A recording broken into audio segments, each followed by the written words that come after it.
Is this going to be the year you stop making excuses? I can't, I'm too old, I'm too young, I'm too fat, I'm too thin. I can't, right? I can't. I hear this all the time, all the reasons that you can't do something. Don't tell me you can't. Don't give me excuses. What's the reason you've given yourself why you can't be successful and you can't be better? There are people out here that could be more successful, but you have thought your way into a depression. You have thought your way into gravitating and moving into the direction of anything and anybody that's negative. Everything about your life that you've decided that you've wanted for yourself is so negative, but yet you're expecting to produce positive results. And it doesn't stop if you don't make it stop. So recognize the excuses are not valid. They aren't. They're trumped up. They're conjured up. They're fabricated. They're lies.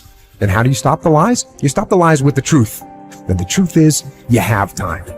You have the skill. You have the knowledge and the support and the willpower and the discipline to get it done.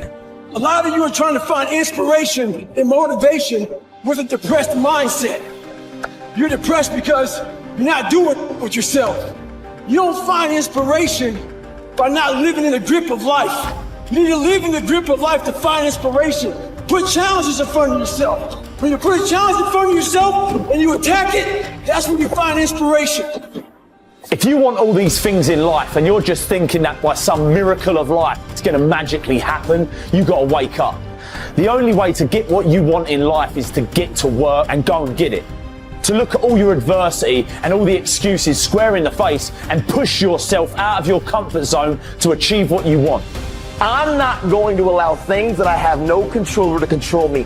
The only way to go about doing the work is get raw and get intense, get angry and aggressive, and make it happen for yourself. These test days, guys, these are the days that test your qualities. They test your characters. They test who you think you are. They test your fortitude. They test your endurance, your discipline, your grit, your dedication, your determination, your mental toughness, your character.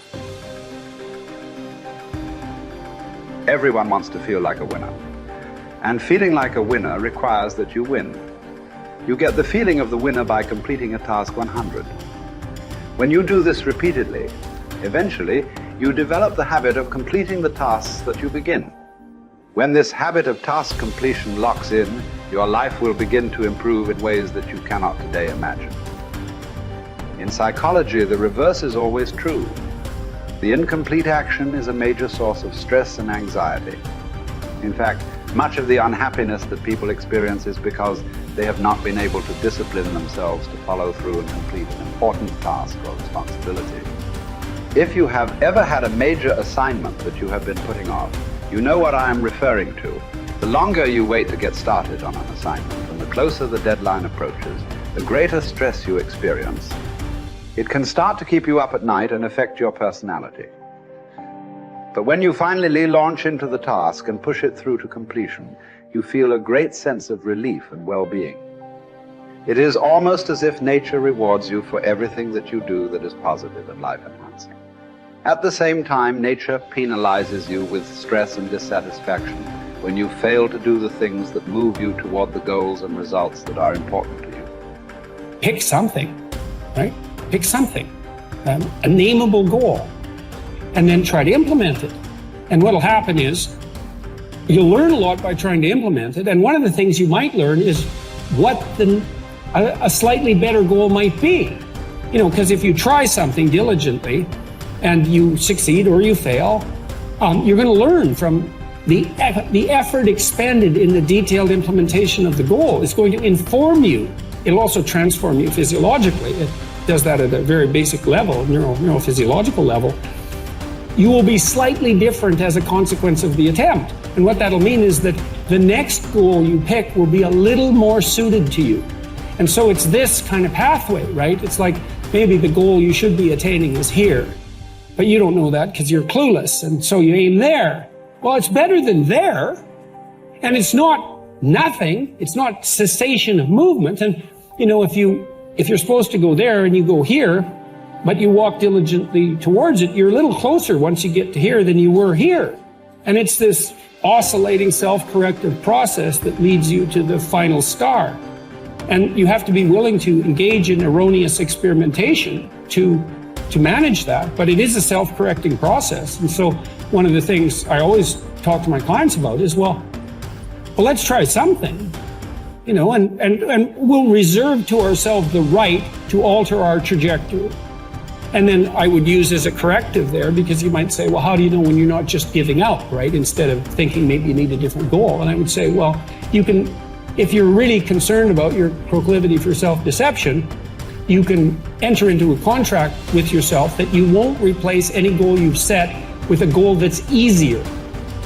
And so you can switch your goal, but it has to be a little harder so that you check yourself against that tendency to withdraw and avoid and be self-deceptive. And that works like a charm. And if you do that with some degree of diligence, your goals will get better and more attainable, and you'll get happier too, because you don't experience happiness except in relationship to a goal. And that's really worth knowing. You know, and that's another thing to think about too. If your life is meaningless, well, you're not pursuing a valued goal. I mean, you might be depressed too, and sometimes that can be like an illness, you know, something that is really wrong with you. But a good rule of thumb is that if you find no joy in life, there's a very low probability that you're pursuing a goal that you regard intrinsically, like in the depths of your temperament, as worthwhile. And that's technically true, because we do in fact experience most of the positive emotion, let's say, that's associated with emotions like joy. We experience that in relationship to a goal. So, well, then you want to find a goal that regulates your negative emotion and that brings you a certain amount of positive emotion and that expands your competence as you pursue it. And you will experience that as meaningful. That's really what meaning signals. Meaning signals you're doing all those things. You say, well, that's not real. It's like, don't listen to the semantic chatterbox so much, right? There's levels of you that are far wiser than that. And you can watch what happens to you instead of noticing what you think. The way that you develop courage and confidence is with knowledge and skill. Most fear and doubt arises out of ignorance and feelings of inadequacy of some kind. The more you learn the things you need to know to achieve your goals, the less fear you will feel on the one hand, and the more courage and confidence you will feel on the other. Think about learning to drive for the first time. You were probably extremely tense and nervous and made a lot of mistakes. You may have driven erratically and been a danger to yourself and others. But over time, as you mastered the knowledge and skills of driving, you became better and better and better, and your confidence increased. Today, you can quite comfortably get into your car and drive across the country with no fear or worry at all. You are so competent at driving that you can do it well without even thinking about it. The same principles apply to any skills you need to learn to achieve any goal you can set for yourself. There's some times where the mind gets overwhelmed and you cannot slow it down. But by these certain tools I developed, by not allowing your mind to get away from the moment. You have to think about the exact moment that you're in. But I saw when I was younger, the moment became too big. When it became too big, I spazzed out and I would quit. But now I don't think about even like an hour from now, I'll be eating. I don't even go there. Because then your mind, no, we must embrace this, because now you have to be a leader in this moment. It's not about you just getting through it. I had 5 guys, and 6 including me, in my boat crew. Now I was the boat crew leader. So now another trick is this. If you don't think about yourself, there's no pain. Which can also lead to pain later on in your life. But in these moments when you're struggling, if you are a true leader and you're worried about your men or women beside you, your mind doesn't care how cold you are anymore. Your mind's only worried about taking care of the men and women beside you. So I started realizing, man, if I take care of these cats to my left and my right in the worst moments, My mind is no longer thinking about, you're miserable, David Goggins. Get the hell out of here. You're thinking about, how was John? How was Andy? How was Sam? How was Pete? Hey, how you guys doing? You're not thinking about me.